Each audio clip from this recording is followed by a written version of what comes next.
Buenos días, hermanos, nuevamente. Qué privilegio tenerles con nosotros. Qué bendición es poder adorar a nuestro buen Dios. Espero que mientras Dios nos dé vida, mis queridos hermanos, las piedras no hablen por nosotros. Amén.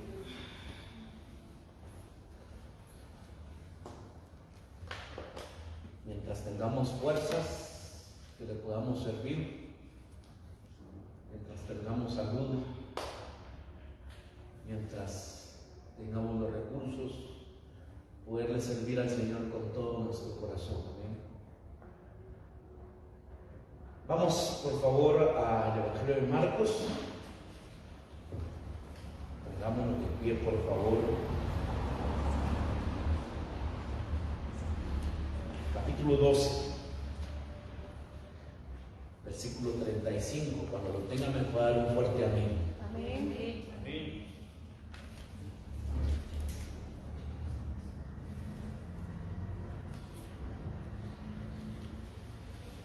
Gloria a Dios. Marcos capítulo 12, versículo 35, y vamos a leer al verso 40. Y la palabra de Dios dice de esta manera: enseñando Jesús en el templo. Yo no sé si usted ya se ha dado cuenta, pero el contexto, hermanos, de lo que hemos visto se está desarrollando en torno al tema de ¿qué? El templo. Muy importante. Decía: ¿cómo dicen los escribas que el Cristo es hijo de David? Porque el mismo David dijo por el Espíritu Santo: dijo el Señor a mi Señor, siéntate a mi diestra hasta que ponga tus enemigos por estrado de tus pies. David mismo le llama Señor. ¿Cómo pues es su hijo? Y gran multitud del pueblo le oía de buena gana. Les decía en su doctrina: guardaos de los escribas que gustan de andar con largas ropas y aman las salutaciones en las plazas, las primeras sillas en las sinagogas y los primeros asientos en las cenas, que devoran las casas de las viudas y por pretexto hacen largas oraciones. Estos recibirán mayor condenación. Oremos. Padre, gracias por tu presencia y por tu fidelidad. Señor, porque tú estás en medio nuestro. Te rogamos que hables, Señor, a nuestras vidas. Necesitamos, Señor, escuchar tu voz, escuchar tu consejo, entender, comprender, Señor, tu palabra, pero también poder ser hacedores de la misma. Sin ti, Señor, no podemos hacer absolutamente nada. Necesitamos de ti, Espíritu Santo, para que nos dirijas y nos guíes en esta hermosa mañana. En el nombre de Jesús. Amén y amén. Pueden tomar sus lugares, mis hermanos.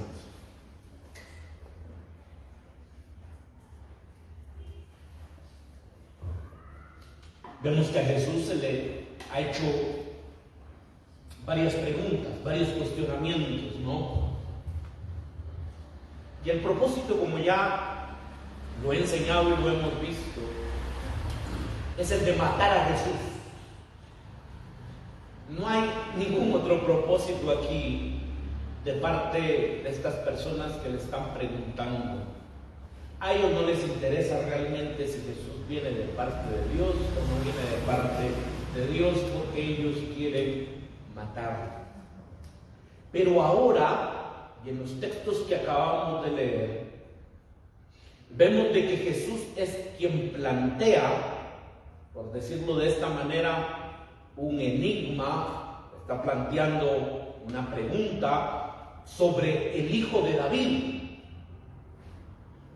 Un autor, hermanos, un autor bíblico, un estudioso de las Escrituras, dice que él señala que cuando Jesús enseña públicamente en el templo, es cuando revela su identidad de manera más clara que en ningún otro lugar.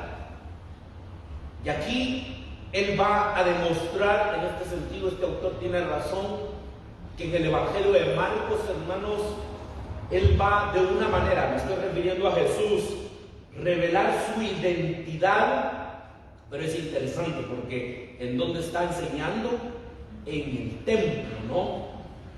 Y aquí es donde él entonces revela, por decirlo de esta manera, su identidad de una manera más clara que en cualquier otro lugar.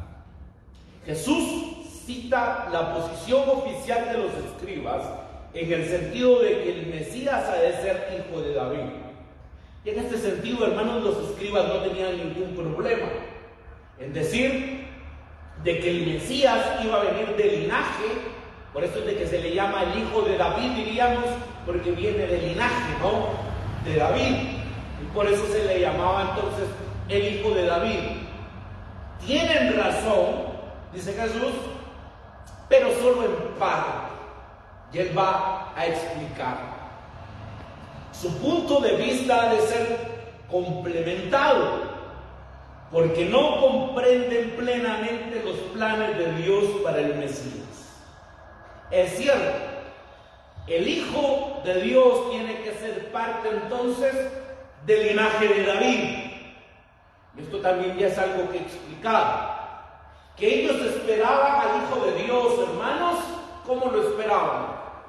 Como un gran guerrero, diríamos, como un gran rey, como alguien que los iba a venir a libertar del yugo del imperio romano. Y ahí, hermanos, eran donde ellos habían fallado. Vuelvo a repetir. El caso, hermanos, de los escribas no tenían ningún problema en saber que el Hijo de Dios iba a venir del linaje de David. Donde ellos habían fallado era en cómo entendían que iba a venir el Hijo de Dios.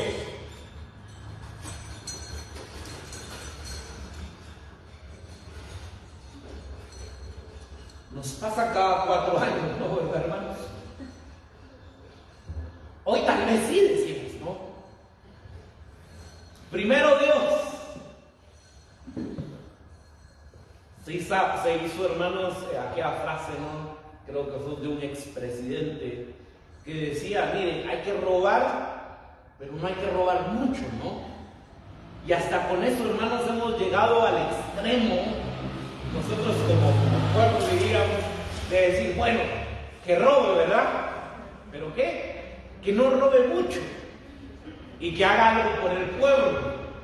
O sea, llegamos hasta ese extremo, ¿no?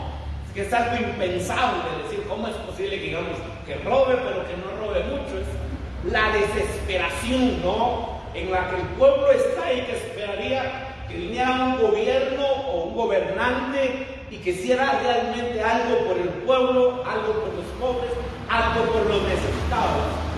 Y en este contexto, hermanos, ellos están esperando al Hijo de Dios, pero claro, que venga como un comandante, diríamos, o un general, ¿no? Y a derribar al imperio romano, porque literalmente, hermanos, ellos tenían el pie, diríamos, sobre ellos, ¿no? Ellos estaban en sufrimiento. Los maestros entonces de la ley representan la autoridad doctrinal de Israel. Y Jesús admite que algunas de sus respuestas teológicas son correctas. Quiere decir que no todas sus enseñanzas son incorrectas. Hay cosas que ellos enseñaban que sí eran correctas y Jesús estaba de acuerdo. Pero sus puntos de vista siempre requieren enmiendas. Jesús dice, sí estoy de acuerdo con esto, pero hay que arreglar esta situación, ¿no? hay que arreglar esta enseñanza. Ellos enseñan que Elías ha de venir primero y Jesús está de acuerdo, y en el capítulo 9 y versículo 11. Sin embargo, fueron incapaces de reconocerlo cuando vino. ¿Qué le pasó a Juan el Bautista? Este maestro sabe que los dos mandamientos más importantes están por encima de los holocaustos y los sacrificios, pero sigue fuera del reino de los cielos mientras no se sujete a la autoridad de Jesús. Y eso lo vimos hace 8 días, ¿no? No estás lejos del reino, estás cerca. Pero aunque estés cerca, sigue estando afuera del reino. No sé si me voy a entender. Está cerca, pero está fuera del reino, porque se tiene que sujetar a la autoridad de Jesús. Y creo yo que este mensaje, hermanos, es importante para nuestros días, ¿no? Porque lo he dicho varias veces, de que la gente hoy tiene un gran respeto por Jesús, ¿no? Algunos, no todos, pero tienen respeto, ¿no? Es que es una figura, es alguien muy sabio, es un gran filósofo, alguien realmente que pensaba esto y el otro. Y podríamos decir, hermanos, que están cerca, ¿no?, del reino. Pero si no se sujetan a la autoridad de Jesús, ¿qué pasa? Están fuera. Y ahí ya no nos agrada mucho, o ya no le agrada a algunas personas, ¿no? Porque algunos ven a Jesús como el buena onda y el paz y amor, ¿no? Y de que con él todo es buena onda, aquí y allá. Pero cuando vemos su mensaje, hermanos, y que también es un mensaje radical en el decir, el que se va a sujetar a la autoridad de Jesús, ese está entonces en el reino de Dios. Por más que usted diga, sí, yo comparto las enseñanzas de Jesús, yo esto de Jesús, yo el otro de Jesús, pero si usted y yo no nos sujetamos a la autoridad de Jesús, estamos fuera.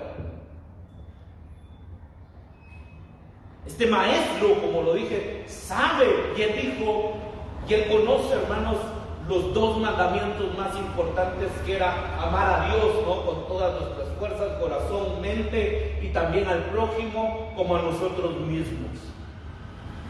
Ahora se nos dice que los dirigentes judíos enseñan que el Mesías es el Hijo de Dios. Capítulo 12 y versículo 35 dice: enseñando Jesús en el templo decía, ¿cómo dicen los escribas que es el Cristo, es hijo de David? Este asunto, hermanos, el hijo de David tiene su origen en las aclamaciones. ¿Se acuerda de Bartimeo? ¿Cómo clamaba él? Jesús, hijo de David. Ya lo vimos. Estaba esta enseñanza y ellos estaban de acuerdo entonces de el hijo de David. Hijo de David, clama Bartimeo a Jesús. En las aclamaciones también de la multitud cuando Jesús entró en la ciudad, ¿se acuerdan? Vamos al 11:10. Bendito el reino de nuestro Padre, ¿qué dice? De nuestro Padre David que viene. Estamos en Marcos capítulo 11, versículo 9. Bendito el que viene, versículo 10, perdón. Bendito el reino de nuestro Padre David que viene, hosana en las alturas. ¿Se da cuenta entonces cómo están pensando ellos en el Hijo de David?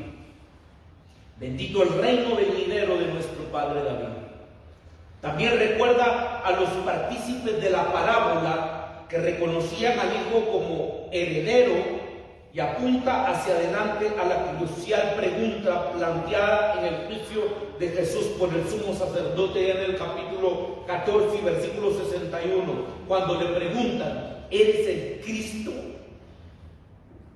el Hijo del Bendito? Se le pregunta: ¿tú eres el Cristo, el Hijo del Bendito?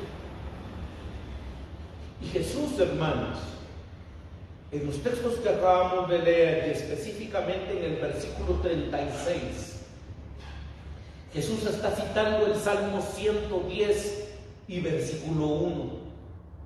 Y él lo cita, ¿no? Cuando dice: dijo el Señor a mi Señor, siéntate a mi diestra, haga que ponga a tus enemigos por estrado de tus pies. Y aquí, hermanos, Jesús toma entonces el Salmo 110:1 para señalar y para explicar lo que él está enseñando. Si el Mesías es el hijo de David, ¿por qué David se dirige a él por el Espíritu Santo como Señor? Estamos aquí, sí me voy a entender, hermano.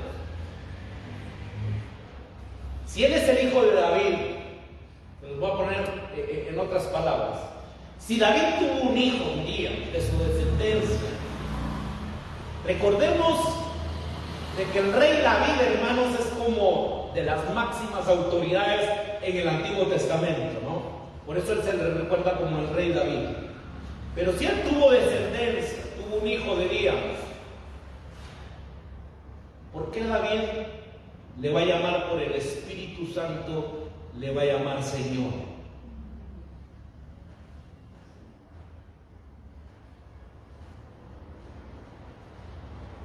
Regularmente, ¿no? Y máximo antes tal vez, pero diríamos que el hijo es el que le dice al padre: Señor, señora, ¿no? Una cuestión de respeto. Pero jamás el padre le va a decir al hijo: Señor. Y eso es lo que está explicando aquí Jesús. ¿Por qué David, el gran rey David, inspirado por el Espíritu Santo, le dice entonces a su hijo: Señor? No es muy habitual que los padres se dirijan de esta manera a sus hijos. Lo que se espera es todo lo contrario. ¿Cómo pues puede el Mesías ser el hijo de David? Jesús, hermanos, deja a sus oyentes que piensen la pregunta. Y esto me gusta, ¿no? Cuando Jesús hace preguntas y deja pensando ya sea a sus discípulos o deja pensando entonces a la multitud. Jesús deja a sus oyentes que piensen, que analicen. Es cierto, no me había dado cuenta de esto, ¿no? De que David le dice Señor a su hijo. ¿Cómo es esto entonces posible? También el lector, hermano, debe deducir que David estaba haciendo referencia a alguien aparte de sus descendientes que establecería la dinastía después de él. Al estar refiriéndose entonces a alguien mayor que él,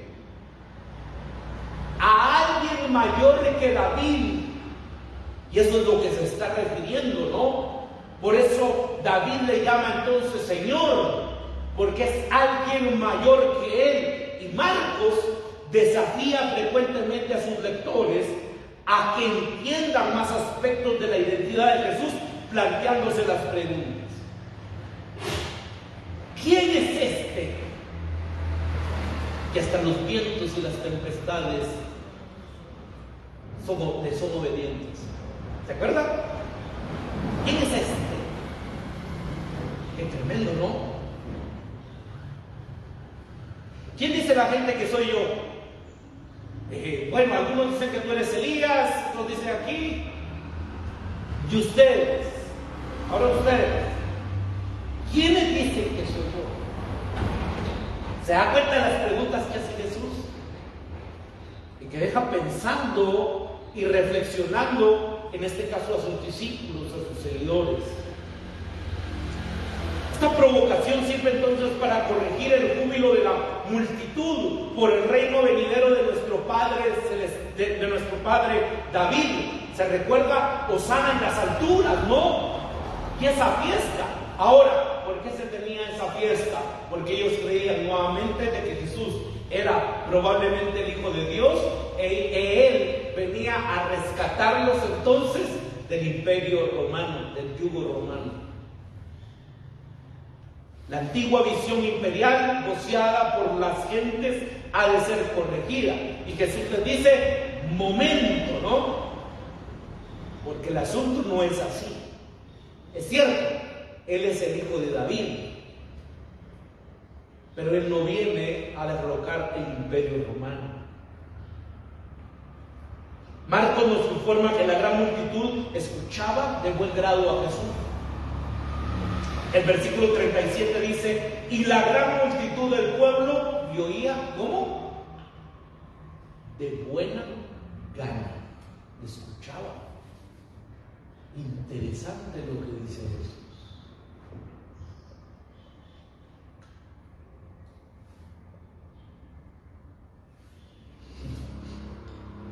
Hay gente, hermanos, que dicen, mire, usted, a mí me gusta escuchar mucho la radio cultural, por ejemplo, ¿no? Escuchar las prédicas. Y de veras es gente que escucha las prédicas, las enseñanzas. Están como estas personas, ¿no? Le oyen, digamos, de buena gana. No rechazan el mensaje. Están atentos. Pero si no se sujetan a la autoridad de Jesús, están fuera de su reino.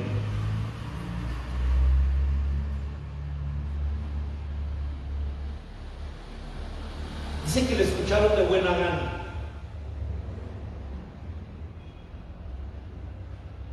¿A quién escuchaban también de buena gana, hermanos? A Juan el Bautista. ¿Y qué le pasó a Juan el Bautista? Le quitaron la cabeza.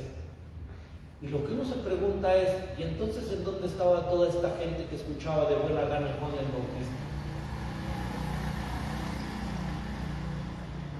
Cambio la pregunta, ¿no? ¿En dónde estaba cuando mataron a Jesús? Porque la gente que escucha, mis queridos hermanos, y aunque escuchen de buena gana, regularmente no tienen un compromiso con Jesús.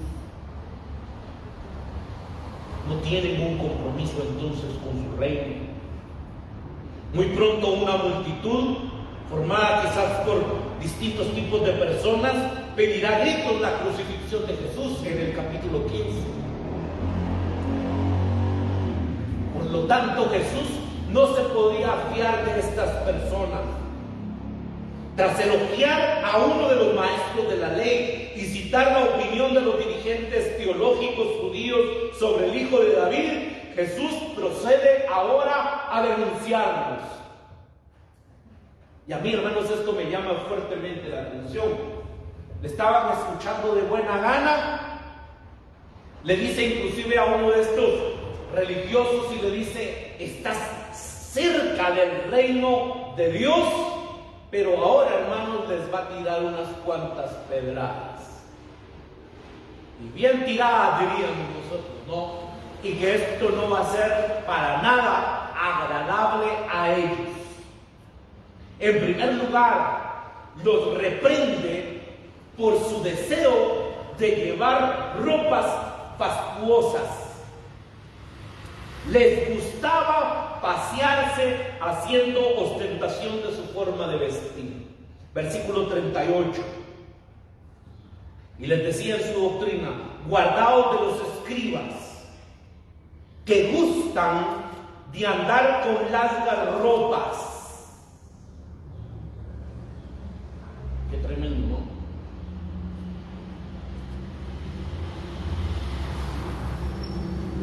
Ahora, cuando nos acercamos, hermanos, a la palabra de Dios y a la Escritura, debemos de preguntar realmente qué es lo que quiere dar a entender el autor ¿Y qué es lo que el Espíritu Santo de Dios nos quiere enseñar? Porque alguien podría decir, si lo lee de una manera muy literal, diríamos, decir, bueno, de aquí en adelante usted no se vista bien. No sé si me voy a entender, ¿no? Usted con lo más sencillo que encuentre, así se debe de vestir el cristiano. Y la Biblia lo dice, ¿no? Debemos de tener cuidado, hermanos, con las interpretaciones que son muy literales. Pregunto, ¿un cristiano, un hijo de Dios, se puede vestir bien? No sé. Amén, ¿sí? Si usted tiene las posibilidades y Dios a usted le ha dado las posibilidades, gloria a Dios, vístase bien. Y algunos hermanos, es que por eso les digo, nuestro acercamiento a las Escrituras es muy importante, porque algunos se han detenido en tratar de entender y hacer grandes estudios por ver cómo eran realmente las formas exactas de cómo se vestían estos hombres. ¿Será que por ahí para la enseñanza se les ponía? Ahora es interesante, porque a estas personas sí se les ponían ropas distintas para distinguirse de los demás y realzar su autoridad. Cuando ellos venían con estas ropas, entonces se realzaba ¿qué? Su autoridad. Aquí el conflicto, hermanos, no es si es ropa nueva o no es ropa nueva, sino lo que quiere decir es de que ellos los distinguía por tener ¿qué? Autoridad. Cuando ellos los miraban, hermanos, y uno los podía ver de lejos, ellos por las ropas uno lo podía distinguir y quería decir que tenía autoridad.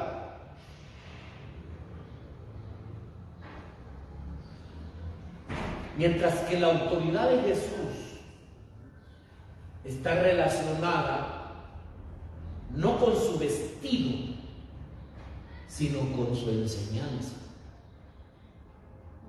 ¿Se da cuenta? El 1:22, hermanos, del Evangelio de Marcos, dice el texto bíblico, y se admiraban de su doctrina, porque les enseñaba como quien tiene autoridad y no como los escribas.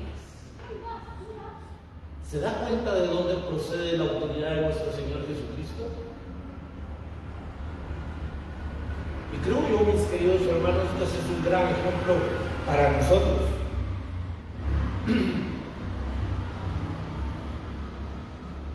Porque el mundo, eso es una realidad, hermanos. Como te veo, te trato. Este es el sistema, ¿no? Y lamentablemente así es. Pero en el reino de Dios es de una manera distinta. Jesús tenía autoridad por su enseñanza. Cómo Él enseñaba, lo admiraban por su doctrina, no por su forma de vestir.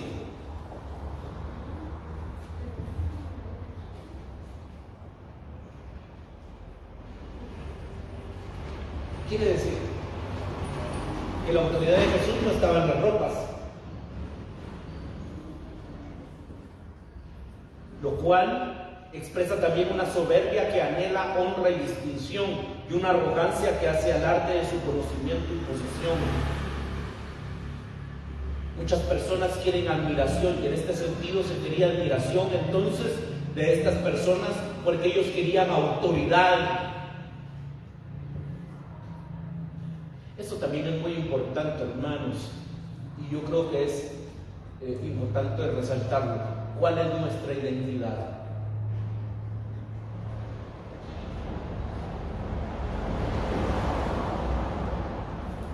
¿Usted vale más porque tiene ropa de marca?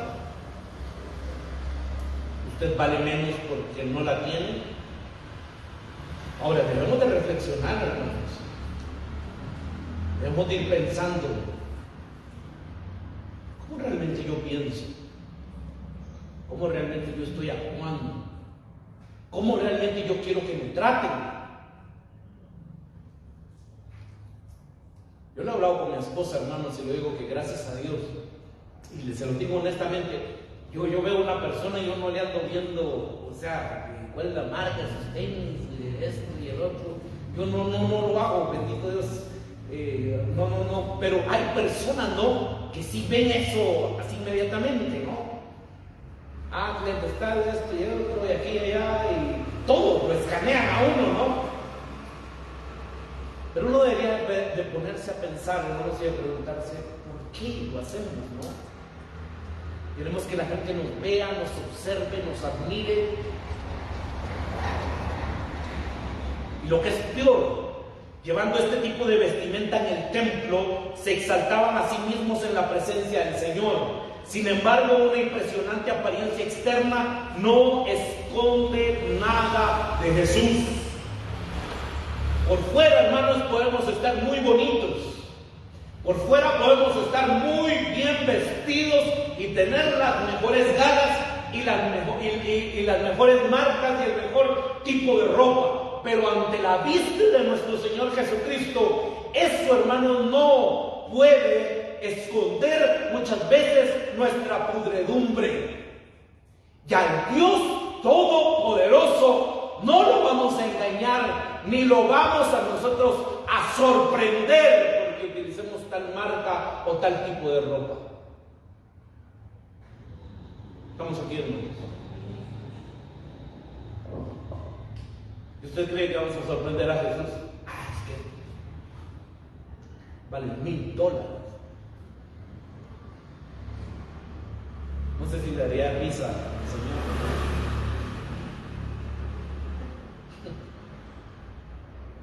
O nos agarraría.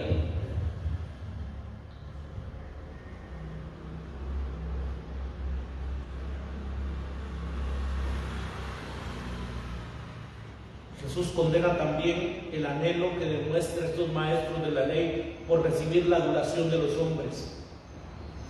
Regresemos, hermanos, estamos en el capítulo 12 y versículo 38. Y dice, y aman las salutaciones en las plazas. Se rodean en la admiración que les tributan aquellos de una posición social inferior, que los honran con saludos formales y protocolarios. Y hermanos, seamos sinceros, ¿a quién no le gusta eso? Dejémonos también de cuentos, ¿no? Porque el ser humano nos agrada. Y máximo si usted tiene una posición de honor, de privilegio, ¿no? Ahí viene doña tal o don tal, ¿verdad? Y hay que tenerle respeto porque él es el don, ¿no? Hoy viene el licenciado, la licenciada, ahí viene el doctor, y eso nos da cierto estatus.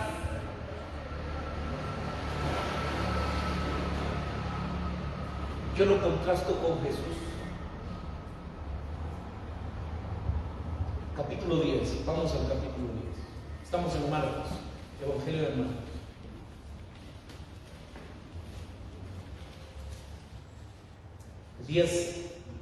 Versículo 18. Jesús le dijo, ¿por qué me llamas bueno? Ninguno es bueno, sino solo uno, Dios. ¿Por qué me llamas bueno?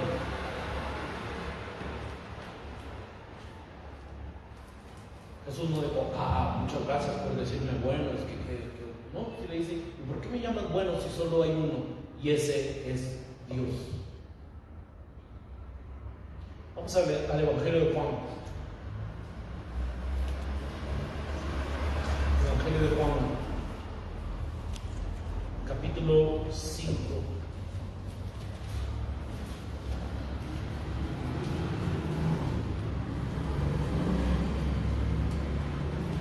Capítulo 5 y versículo 44.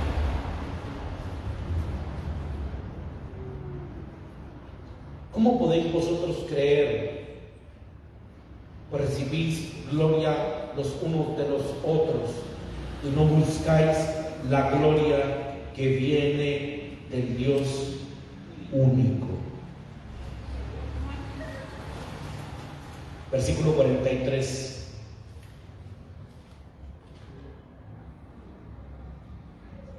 Yo he venido en el nombre de mi Padre y no me recibís. Si otro viene en su propio nombre, a este recibiréis. Y ahí viene el contexto, ¿no? ¿Cómo podéis vosotros creer? Pues recibís gloria los unos de los otros y no buscáis la gloria que viene del Dios único. El 10:31, siempre hermanos ahí del Evangelio de Juan, dice: si yo doy testimonio acerca de mí mismo, mi testimonio no es verdadero.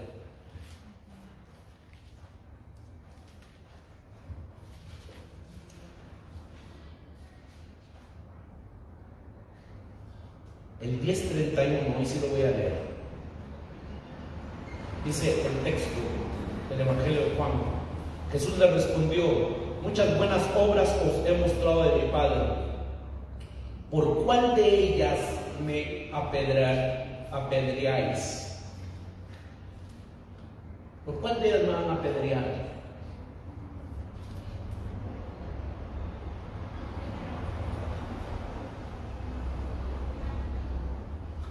Vamos al capítulo 2, hermanos.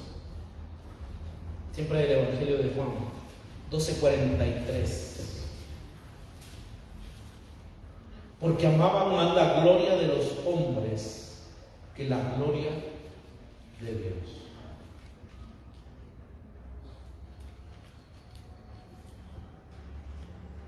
En este mundo, hermanos,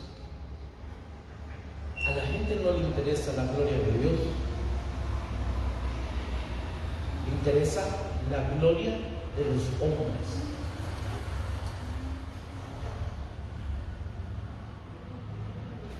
Y mientras los hombres lo halaguen a uno, todo va a estar bien. Algo de lo que debemos reflexionar, hermanos, es nosotros la gloria de quien estamos buscando. ¿Estamos aquí, hermanos? La gloria de quien estamos buscando. ¿De Dios o de los hombres?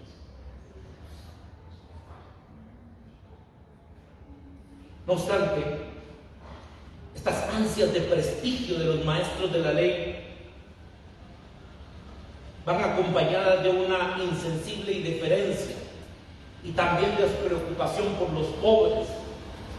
Es interesante, hermanos, porque vemos de que también Jesús arremete sus forcejeos por conseguir los primeros asientos en las sinagogas y los lugares de honor en las fiestas. Ahora, nuevamente, hermanos, cuidado con nuestra lectura, ¿no? Yo por eso, hermano, no me siento hasta adelante, ¿no? Porque la Biblia dice que solo los religiosos, los que querían llamar la atención, eran los que se sentaban adelante.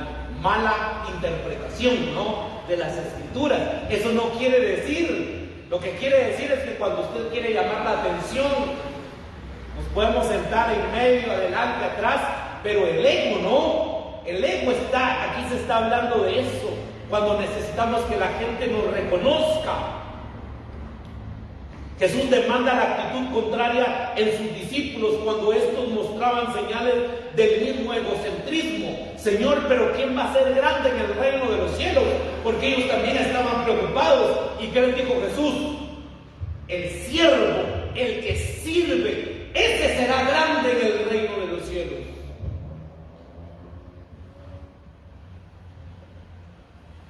Y les costó entenderlo, hermanos, a los discípulos. Y nos cuesta también a nosotros entenderlo. Porque queremos seguir el sistema de este mundo, ¿no? Y no entendemos que el servidor, que el siervo, es el grande en el reino de los cielos. Yo pienso que muchas veces, hermanos, creo que nos vamos a llevar grandes sorpresas allá en el reino de Dios, ¿no? Porque hay gente que tal vez nunca la vimos en una tarima, en algún escenario, nunca la vimos predicar o cantar, pero son grandes en el reino de los cielos. Pero eso es solo para aquella gente que lo ha entendido. Vemos que también, hermanos, esta gente se estaba aprovechando de los pobres. Convierten el aprecio que se les tributa en licencia para aprovecharse de los más débiles y de los más vulnerables. El versículo 40 dice que devoran las casas de las viudas y por pretexto hacen largas oraciones. Estos recibirán ¿qué? Mayor condenación. ¿Se aprovechaban de quién? De las viudas. Y cuando hablamos de viudas, hermanos, en el Antiguo Testamento nos estamos refiriendo a las personas más vulnerables. ¿Se acuerda de la viuda que le querían que hiciera justicia con aquel juez injusto? Y uno dice, ¿por qué se le pone a la viuda? Porque nuevamente, una viuda, hermanos, es vulnerable. No tiene esposo, no hay quien le ayude. Es alguien vulnerable ante la sociedad. Y estas personas se aprovechaban entonces del vulnerable y del pobre, del necesitado. Pueda que sepan cuáles son los mandamientos más importantes, pero no los cumplen. Porque sabían que era importante el amor a Dios, pero también el amor a quién, hermanos, el amor al prójimo. Ellos lo sabían, pero no lo cumplían y no lo practicaban. Valoran más su propio reconocimiento que a Dios y pisotean a aquellos que ya están aplastados. Jesús acusa a los maestros de la ley de devorar las casas de las viudas. Y como lo enseñaba en el Antiguo Testamento, hermanos, las viudas eran un símbolo tradicionalmente de los que no tenían recursos. Y abusar de estas personas era algo severamente condenado.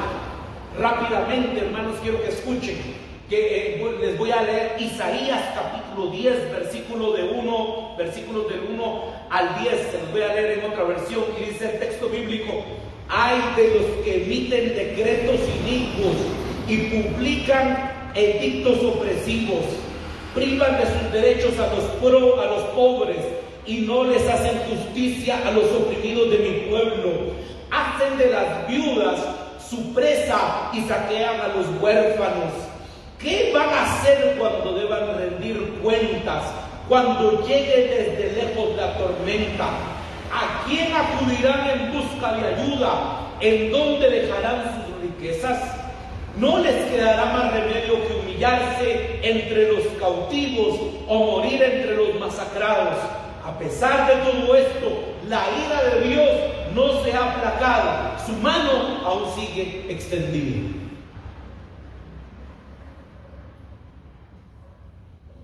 ¿Se da cuenta de lo serio que es esto?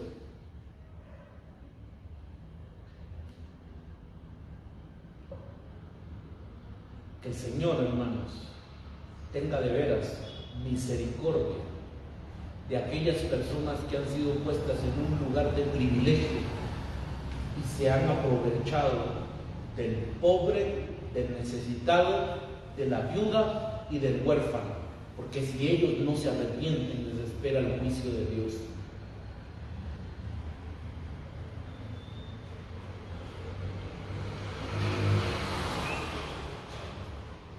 Y eso muchas veces nosotros lo hemos dejado a un lado.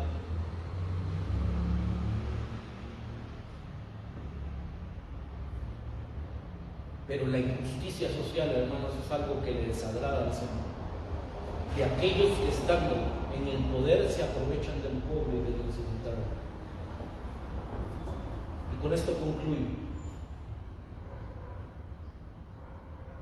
Jesús, hermanos, censura, hasta las oraciones de estos maestros de la ley. Cierto es que el templo tenía que ser un lugar de oración, y Jesús lo dijo, ¿no? Mi casa será llamada casa de ¿qué? Casa de oración. Pero Jesús ataca los motivos. Aquí está la palabra clave, ¿no? ¿Por qué ellos se vestían como se vestían? ¿Por qué ellos se sentaban hasta el frente de las sinagogas? ¿Por qué les gustaba que los alabaran? Y ahora Jesús les da duro, hermanos, por sus largas oraciones. Ahora, en esa misma línea de pensamiento, repito, o pregunto, ¿orar es malo? De ninguna manera. ¿Orar mucho es malo? De ninguna manera. Jesús no está enseñando eso, sino lo que Jesús, hermanos, está diciendo es: ¿cuáles son tus motivaciones?